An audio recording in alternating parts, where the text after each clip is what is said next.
بسم الله الرحمن الرحيم. الحمد لله رب العالمين، والصلاة والسلام على أشرف المرسلين سيدنا ومولانا محمد صلى الله عليه وسلم. السلام عليكم ورحمة الله وبركاته. waxaan halkan ka salaamayaa dhammaan Soomaali Maxamed meel walba ay joogaan. Waxa ka inooga sii socon doona insha Allah gabayadii diiniga ahaa ee taxanaha.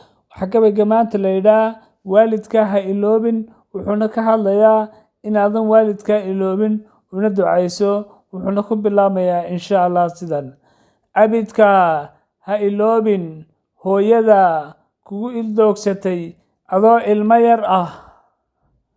abidka ha iloobin aabbaha u daayay noloshiisa si adiga u noqoto nin loo arko ixtiraam ku leh ummadda dhexdooda kor loo eego.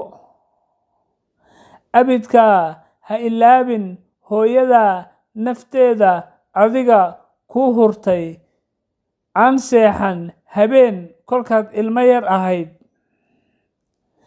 abidka ha ilaabin aabbihii u kalahay aroor si uu ku koriyo. abidka ha iloobin hooyada uurka kugu qaadee axdaada dareentay adoon afka juuq ka odhan. abidka ha ilaabin aabbihii u aaday mugdi naftiisa biimeeyey si uu adiga ku carab tiro. abidka ha ilaabin hooyadii nolol aflax ah ku horseeday ku ilaalisay. abidka ha ilaabin aabbihii iskuulka kaa bixiyey aqoon iyo akhriskaaga sabab u ahaa.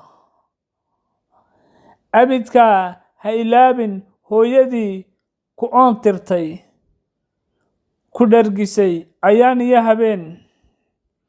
abidka ha ilaabin aabbihii ciidda ku ashqaraar geliyey alaabna una awoodin ku iibiyey. abidka ha ilaabin hooyadii ifka ku jeclayd adduun iyo ku dadaashay aakhiradaada. abidka ha ilaabin waalidkii ku soo ababiyey u ducee sadaqo u bixi iilkoodu inuu iftiimo darajo awga kor loogu qaado. insha Allah walaalayaal waxaan leeyahay aan waalidkeenu ducayno oo aynaan ilaabin insha Allah walaalayaal. wassalaamu calaykum waraxmatullaahi wabarakaatuh.